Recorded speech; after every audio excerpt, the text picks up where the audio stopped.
O senador Márcio Bittar, do MDB do Acre, escreveu um artigo com o título, abre aspas, Soberania e Vassalagem, com duras críticas ao regime chinês, à ditadura chinesa. Nele, o parlamentar defende que, abre aspas, não há neutralidade em negócios quando se trata da China e acrescenta, precisamos falar grosso com os chineses, fecha aspas. O senador está em contato conosco para falarmos um pouco mais sobre a China. Desde já agradeço a sua gentileza. Está aqui na sexta-feira à noite falando conosco, imagino, direto do Acre, ou estou errado, senador? Muito boa noite. Não, boa noite, eu quero dizer, em primeiro lugar, que é uma honra participar do programa da Jovem Pan, Pingos dos Is. Eu sou um admirador do programa, então para mim é uma satisfação imensa dar uma participação de um tema que eu considero importante. Eu estou em Brasília, no penúltimo final de semana, que as coisas estavam mais tranquilas. Eu ia para o meu estado no sábado à noite, mas acabei não indo por compromissos aqui em Brasília. E aí essa coisa toda tomou essas proporções que o Brasil inteiro está percebendo e o mundo. E eu acabei ficando com a minha família aqui em Brasília. Mas trabalhando, nós só paramos uma semana no Senado e voltamos a funcionar com os mecanismos que a gente dispõe, como agora estamos usando mecanismos que permitem às pessoas trabalharem mesmo de dentro da sua casa. Eu estou na minha casa em Brasília,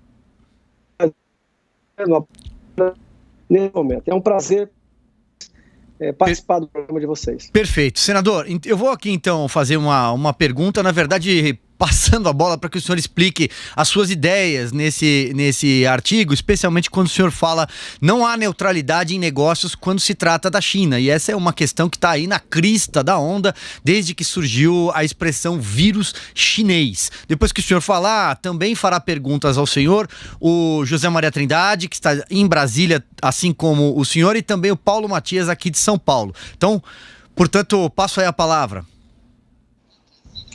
Silvio e amigos, o que me chamou a atenção foi que um deputado federal, e aí por coincidência filho do presidente da República, o Eduardo Bolsonaro, ele fez basicamente uma constatação. A China vive um modelo comunista político, desde, se eu não me engano, desde 49, na Revolução Comunista liderada por Mao Tse-tung, até hoje. Quer dizer, é um regime autoritário, comunista, fechado. E todos os dados, todas as informações, ou as poucas, que saem da China são inconfiáveis. E isso não é novidade. Todo regime comunista controla a imprensa. A imprensa que se permite é a imprensa autorizada pelo governo. Então, o que o deputado disse? Ele disse apenas algo que nós sabemos, que o Partido Comunista Chinês, o vírus saiu da China, ele é um vírus chinês, e eles demoraram.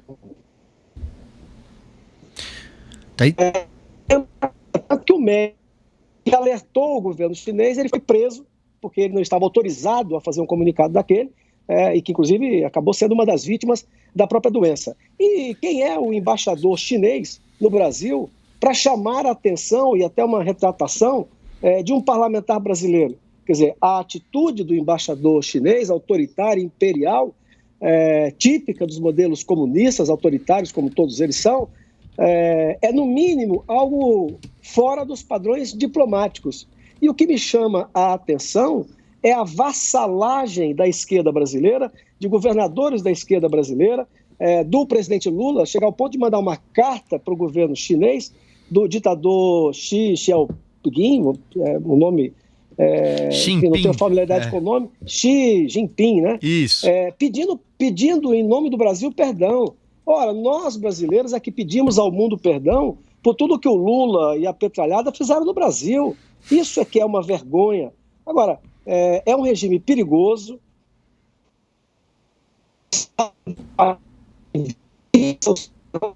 Lançar o programa agora, que é um sistema de pontuação. Eles têm quase 100 milhões de pessoas, quase a metade da população do Brasil, filiadas ao Partido Comunista Chinês. Lançaram um programa que é de fiscalização das pessoas, que é um sistema social de pontuação. Tem mais de 400 milhões de câmeras, onde, dependendo do comportamento da pessoa, ela ganha pontos ou perde pontos. E isso faz com que ela entre na universidade com mais facilidade ou não, que ela possa adquirir um apartamento ou não, ter uma viagem ou não. Quer dizer, não é como diz o governador da Bahia, não é apenas um sistema de segurança, ao contrário, é um sistema de fiscalização da população, né? E a China, que sempre foi imperial, quer dizer, nós que somos mais 50 a 60 anos, pegamos a China pobre, mas a China, 200 anos antes de Cristo, já se tornou um império. E foi assim até 1500, quase 1600. Depois ela entrou em declínio, mas a tendência é comandar o planeta. Ela está fazendo obras financiadas pelo Estado chinês em vários lugares do mundo, inaugurando outras rotas que no passado chamavam-se de a Rota da Seda. E isso tudo é um perigo, porque evidentemente que interesses econômicos os Estados Unidos têm, o Brasil também temos, a Alemanha, Inglaterra e etc. Só que são países que vivem num regime de direito, que tem lei, que tem democracia, que tem propriedade privada, que tem liberdade religiosa, que tem liberdade política, que tem eleições. Então você tem regras estabelecidas. Agora, no caso da China, que se juntando ali com a Índia, são 2 bilhões e 600 milhões de pessoas, mais a Rússia, que são quase 150 milhões de pessoas, regimes autoritários. O que esses países fazem, principalmente a China, é lógico que é perigoso e é uma coisa que o mundo democrático, o mundo livre, deve prestar mais atenção. É bom não confundir interesses econômicos e realizar atividades econômicas, o Brasil tem que fazer com todo mundo. Isso não significa vassalagem. E, de certa maneira, o que me motivou a fazer o artigo é porque eu percebo uma certa vassalagem. E se me permite, uma coisa que me chama uma atenção. Eu que sou paulista de nascimento, mas acriano por opção, com muito orgulho, represento o meu querido estado do Acre, a questão ambiental, amazônica, recursos naturais é uma pauta. E o que eu acho interessante é que essas mesmas pessoas, basicamente a esquerda, boa parte da mídia nacional, quando o assunto é questão ambiental e que a Alemanha mete o dedo aqui, a Dinamarca mete o dedo aqui no Brasil, eles logo ficam do lado desses movimentos e contra o interesse nacional. Quando é a China comunista, que inclusive não se preocupa em nada com preservação ambiental, com fumaça, eles correm a hipotecar e a escrever documentos e cartas apoiando o governo chinês. Então falta mais patriotismo e mais cuidado com um país que está comprando emissoras de televisão, de propaganda, e o país tem que se preservar. E ninguém vai deixar de fazer comércio com o Brasil por posição de defesa da soberania. Perfeito, senador, perfeito. Zé Maria Trindade, então passo aí a bola para você, a sua pergunta ao senador Márcio Bittar, do MDB do Acre, que conversa com os pingos nos is. Pois é, senador, o senhor tem toda a razão. É um regime até difícil de ser explicado, né? Porque há ali alguns pontos de democracia, alguns chamam até de... tem até nome. Democracia consultiva socialista. Mas, na verdade, é um país comunista que tem um grupo ditador, e na figura do Xi Jinping, e o Partido Comunista do Brasil, o Partido Comunista Chinês, é que domina tudo, né? Com as autoridades locais, eles que dominam. E eu aproveito esse artigo do senador para dizer o seguinte: cuidado, muito cuidado com essa defesa aí de fechar regime, de colocar alguém forte, porque isso é bom até o capítulo 2º de um livro que vai a 100 capítulos. Então, até ali no início, isso é histórico, isso é bíblico. Todo o poder centralizado, ele acaba caindo em abismos, ele não funciona. No caso da China, o presidente, o governo, o Partido Comunista domina tudo. Pega alguém e diz, você vai cuidar desta área. Quebra patentes, monta empresas, né? Eles montam cidades lá de 500, 900 mil habitantes de um dia para o outro. Cria empresa, monta apartamentos, joga todo mundo lá, coloca lá e a coisa funciona. Senador, eu tenho dito de que a guerra tradicional de ocupação acabou, ninguém quer mais ocupar outro país. O poder agora é de dados e de tecnologia. E nesse conceito, eu acho que a China já está em plena guerra com os Estados Unidos. O senhor não acha isso? Quer dizer, a guerra moderna já não é nesse conceito de domínio de dados e de tecnologia? concordo. A dominação, o interesse imperial chinês, comunista, ele está a todo vapor. Agora, as formas mudaram. Por exemplo, todo o dinheiro, e eu dizia isso sobre o Fundo Amazônia, que basicamente é a Noruega que deu 90% desse aporte. Mas uma atitude muito esperta. Eles deram 90%, 1 bilhão e 100, e levaram de isenção fiscal do Brasil 6 bilhões e meio. Pois bem, mas eu dizia naquele momento que todo o dinheiro, em princípio, é bem-vindo ao Brasil, em princípio, mas o Estado brasileiro tem que fiscalizar, ele tem que seguir as regras do Brasil, o interesse nacional. Por exemplo, ao financiar uma obra na Bahia, num governo petista, que tem simpatias explícitas pelo governo comunista chinês, isso é um perigo, porque essa é uma forma de dominação. Quer dizer, um país que tem um regime ditatorial, é a ditadura comunista total. Você quer mais comunismo você e por sua esposa, se você pode ter filho ou não? Você quer coisa mais invasiva, mais comunista, do que o Estado que decide sobre a sua família? Você não tem direito à propriedade privada, a uma terra, até um apartamento. Você compra e é seu, entre aspas, porque, na verdade, você vai ser um inquilino.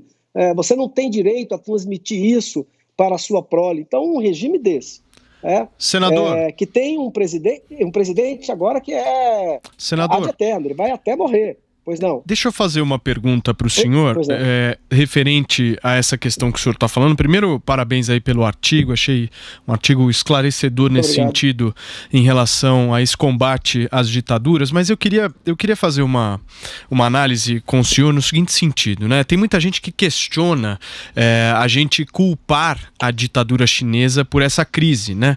E, na minha avaliação, senador, isso não é uma vingança, um revanchismo que a gente está tentando colocar aqui para as pessoas. Não se trata disso. Eu acho que é pelo contrário. A gente tem que exigir de todas as maneiras que o governo ditador da China tenha ações concretas para que outra catástrofe que a gente, infelizmente, está tendo que viver aqui no país e no mundo não se repita, né? Eu não sei se o senhor viu aquelas imagens estarrecedoras, absolutamente assustadoras, daqueles mercados molhados de animais exóticos na China, sem nenhum tipo de higiene. É algo assustador. Se o ouvinte da Rádio Jovem Pan não teve a oportunidade de ver essa imagem, é impressionante. E ali muitos estudiosos estão apontando como o principal epicentro lá em Wuhan da disseminação do coronavírus. Aí a pergunta que eu quero fazer para o senhor, como um senador da República, o senhor, na sua avaliação, acha que vale a pena nós fazermos e propagarmos essa política de fiscalização e de restrição até a alguns negócios com a China?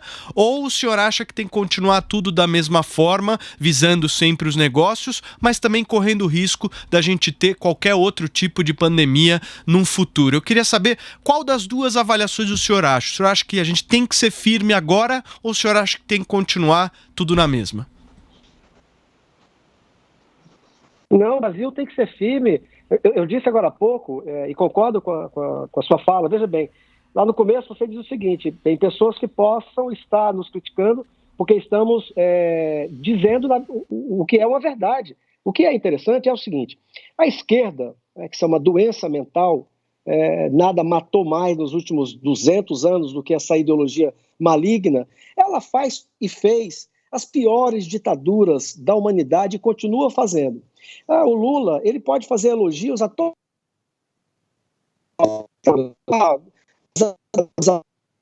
A ditadura cubana, a venezuelana, a ditadura... Quando falamos uma verdade, qual seja, os regimes comunistas, eles seguram a informação. E o fato de terem segurado a informação do vírus que se proliferou, nasceu lá, e possivelmente por condições como aquelas do mercado que nós assistimos, se é um país democrático, que tem uma imprensa livre, a informação teria vindo para o mundo inteiro e nós poderíamos ter nos prevenido. Ora, e consequentemente, o raciocínio fecha na sua pergunta, e eu respondendo já, seguinte: nem todo dinheiro é bem-vindo ao Brasil. O Brasil não pode ser vassalo, o Brasil não está à venda. Então, investimento no Brasil. Ele é bem-vindo desde que o governo brasileiro diga onde e como pode ser investido. Assistir dinheiro estrangeiro partidos políticos no Brasil. Isso, inclusive, é a Constituição brasileira. Nós não podemos ver dinheiro estrangeiro financiando. Senador, a gente está com um pequeno problema agora, uma intermitência no sinal com o senhor. O senhor ainda me ouve? Só para a gente concluir, porque a gente está com uma pequena intermitência na nossa transmissão. Se o senhor me ouvir, eu queria me despedir do senhor agradecendo a sua participação aqui em Os Pingos nos Is, senador Márcio Bittar, do MDB do Acre, que escreveu um belo artigo que nós comentamos aqui, mas infelizmente temos uma intermitência nesse momento na sua transmissão em vídeo. Então, muito boa noite, seja sempre muito bem-vindo aqui aos Pingos, senador. Olha, eu que agradeço, eu vou terminar por onde comecei. Para mim foi um privilégio participar de um programa que eu admiro. Parabéns a vocês, é preciso ter coragem para fazer o programa que vocês fazem. Eu tenho um reconhecimento profundo. Pena que o Augusto não está aí, mas deixa aí o meu abraço a eles. E é isso, basicamente. O Brasil precisa ter autonomia, soberania e ter muito cuidado com o movimento que faz a China, que é sim uma tentativa de uma ditadura comunista controlar o planeta. No mais, um abraço a vocês. Estamos todos fazendo o que é possível, o Congresso Nacional, para que essa crise passe com o menor dano econômico possível. Um abraço, fiquem com Deus. Perfeito, muito boa noite. São